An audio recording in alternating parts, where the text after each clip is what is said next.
Welcome to Astro News Weekly with Cyndi Wallace and Luna. We're here to bring you the most recent news in astrological forecast. We like our news better because we use the sun, the moon, and the stars for our reporting. Right, Luna? All right, let's dig into the news. It looks like a great week here.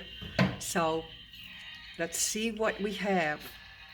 Now, on Monday, today, the moon is in Taurus, and Taurus is a very, very steady moon. And it's very, very responsible and good for work from 8 to 10 a.m. Pacific time. The moon will be in harmony with Jupiter. That's very nice. Good day to play the Powerball. And it promotes travel, maybe discussions about travel and expansion. You might even have your house repaired or remodeled or decide to do that. At 11 a.m. to 1 p.m. Pacific time, the moon will be in harmony with Mars. How good can we get it? Jupiter and Mars. Mars is very active, ambitious. It's let's go, let's do, let's move. So whatever project you're thinking of today, it's going to go very, very well. Now at noon Pacific time, the moon will align with innovative, surprising Uranus. You can't have any better than this today. It's a real blockbuster. And Uranus is the planet of surprise. It brings cutting edge things uh, to your forefront, and it could have something to do with a medical discovery, perhaps. And then 4 to 6 p.m. Pacific time, the moon is in harmony with Venus. So we have Venus, Jupiter, Mars, and Uranus today, all in favor with the moon. So it's a very, very, very good day. I hope you're feeling it by now. When the moon is in harmony with Venus, it could mean a lot more money. If you're a handyman, if you work in Taurian type things, which is computers and renovation of homes, it would be very, very lucky for you. Maybe you'll get a lot more contracts this week. So that's all very, very good. And of course, Venus rules romance. So there could be a romance heading your way. We'll have to see. Let me know. All right, on Tuesday, as if today wasn't good enough, tomorrow is a bang buster too. The moon is in harmony with Neptune.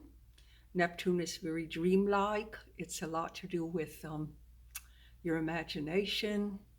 Uh, it's very creative. So, with the moon in harmony in Taurus with Neptune, that could be very, very, very imaginative and space-like, you know. Like, I don't want to do anything today. I just want to look at the skies and the clouds. Dream on. All right. And then all day, Mars will be in harmony with Uranus. So, Uranus is surprises, and Mars is let's go, let's do, let's put effort into this. So, you may get a really big surprise on Tuesday. Um, it's a big risk. Usually, it's a big risk you're taking, and new work, uh, cutting edge. So that's very good. You might get a big surprise on your computer, who knows? Or you might enjoy a Zoom class.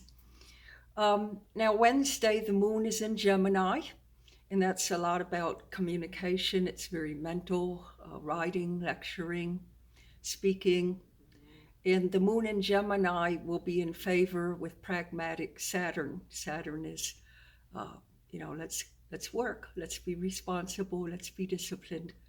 So that moon, you could get a lot done with good business meetings and very disciplined moon, a lot selling, and that will be from noon to 2 Pacific time.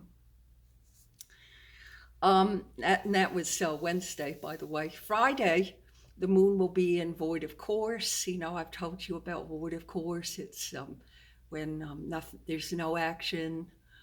The moon is just ending its time in a sign, so there's really flat action. It's a good day on Friday to just rest, finish things up that you have to do. I wouldn't start anything new. And that will be 12:24 a.m. to 3:28 Pacific time. And then the moon will go into emotional, very sensitive Cancer for about 2 days. You'll want to be very reflective on that day. You'll want to just kind of go within. The less of is more. It's a good time to be introspective. Mercury will cross over Pluto, and that only happens once a year. But Pluto is a transformation planet. Mercury is all about communication, so it may bring up secrets. It might bring up a communication of something you didn't know about. You might want to do something in astrology or metaphysics on that day. It's very expansive and reflective, and it's diving deep because Pluto, which rules Scorpio, also rules X-ray machines and surgery, where you're going deep, where you're trying to explore. So that's going to be a good day for that if you just want a quiet, introspective day. Now, Saturday, the moon will be in Cancer and will be in harmony with Jupiter, another good Powerball day. So we have Monday, Tuesday, and Saturday for our excellent Powerball days. And that could create long-range travel, long-range goals in travel. It can be very expansive and just a very all-around great day. 2 to 4 Pacific time, the moon will favor Uranus, and that makes you feel unstuck, unglued. If you've been in a rut, you're getting out of the rut. You'll want to get into groups, organizations, maybe tech stuff. Maybe you'll do a Zoom class on that day. It's a great day. This week is really power-packed with very favorable transformations in astrology. Now, the sun, the moon will still be in Cancer, and that's a very, very caring, emotional moon. From 11 to 1 p.m. Pacific time, the moon will be then in harmony with Neptune, and that is very reflective, very intuitive, imagination, great day for writing or reading. You will feel very, very, very dreamy and charitable. All right, well, that concludes our forecast for this week. Thank you for tuning in to Astro Weekly. I really appreciate it, and so does Luna. If you're looking for a reading with me, I do all sorts of readings. Go to www.cyndywallace.com or inbox me. Aho, ashe, namaste, aloha, be safe, and be at peace.